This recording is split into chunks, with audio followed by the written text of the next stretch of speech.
All right, if you grew up in the 1990s, chances are you definitely remember these. Those crazy neon-colored books with some seriously terrifying covers. You know the ones.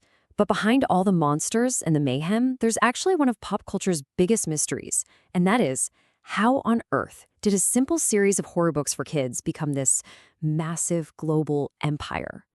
Just take a second and look at this number. 350 million, and then some. That is the staggering number of Goosebumps books sold all over the world. I mean, to put that into perspective for you, that's more than the entire population of the United States. It's just an unbelievable figure, especially for a children's series. So, yeah, that brings us right to the big question, doesn't it? How did this even happen? What was the secret sauce that turned these little paperbacks into a total phenomenon that pretty much defined a whole generation of readers? Well, let's dive in and find out. Okay, to solve this thing, we've got to start by looking inside the books themselves. Because as it turns out, the author, R.L. Stine, he wasn't just writing scary stories. Oh no, he was perfecting this repeatable, seriously addictive formula. So first off, what is Goosebumps, really? Well, it's what you call an anthology series, and this part is absolutely key. See, unlike something like Harry Potter, you didn't have to read them in any particular order. Every single book just dropped you into a brand new nightmare with new kids, new monsters, the whole shebang.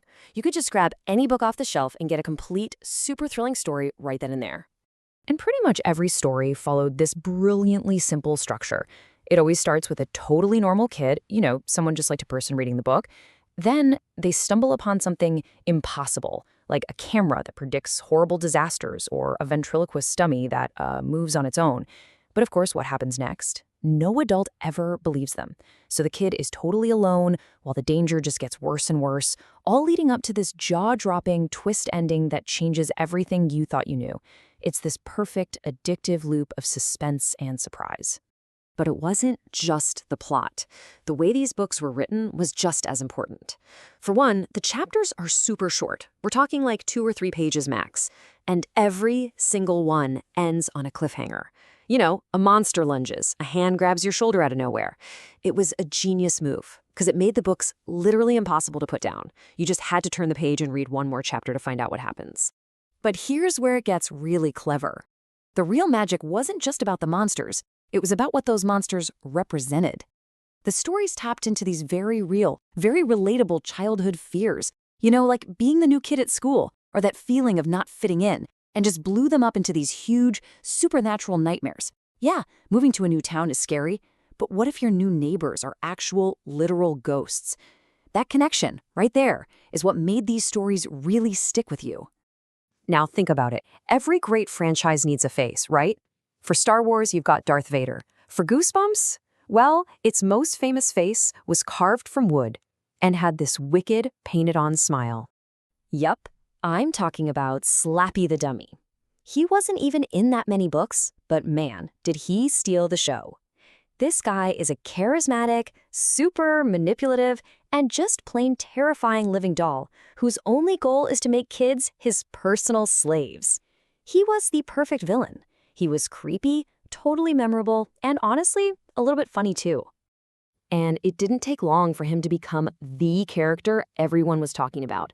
Slappy was that perfect villain that kids just loved to hate. Pretty soon, his face was plastered on everything, and he basically became the unofficial mascot for the entire Goosebumps brand.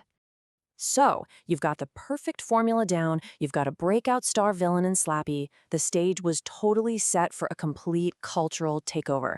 And believe me, in the mid-90s, you just could not escape Goosebumps. And I am not exaggerating one bit. For a good few years there, Goosebumps was absolutely everywhere. It jumped right off the bookshelf and became this defining piece of 90s kid culture. It was right up there with Nickelodeon Slime and Tamagotchis. It was huge. I mean, the brand just exploded way beyond the books. All of a sudden, there was a hit live-action TV show that brought all the stories to life. There are video games that let you actually live the horror. And then, way later, you got 2 blockbuster movies with Jack Black that introduced a whole new generation to the scares. The Goosebumps universe was just growing at an insane speed. But you know where the real phenomenon was happening? In schools. Goosebumps absolutely dominated the Scholastic Book Fair. I mean, kids would just rush in, clutching their $5 bills, desperate to collect every single one of those iconic neon covers. And this is maybe the most important part of the whole story. It wasn't just about horror. For millions and millions of kids, Goosebumps was the series that finally made reading feel exciting. It was the gateway drug to a lifetime of loving books.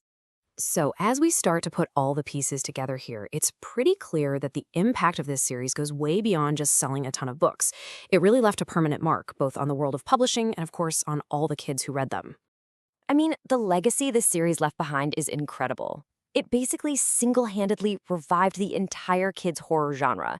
It proved to all the publishers out there that kids didn't just tolerate being scared, they actually loved it. The stories also, taught these little lessons about bravery and facing your fears, and it totally paved the way for R.L. Stine's even darker series for teenagers, Fear Street. When you really boil it all down, the success of the Goosebumps phenomenon comes down to one simple, really powerful, and totally timeless idea. You take an ordinary, relatable kid, and you put them in a situation that is completely and utterly out of their control. It was a formula that worked perfectly in 1992, and you know what? It still works today. So that just leaves us with one last thought. For so many of us, a Goosebumps book was the very first time a story really, truly made our skin crawl. Maybe the first time we had to sleep with the lights on after reading. And it just makes you wonder, doesn't it? What was the first book that ever truly gave you goosebumps?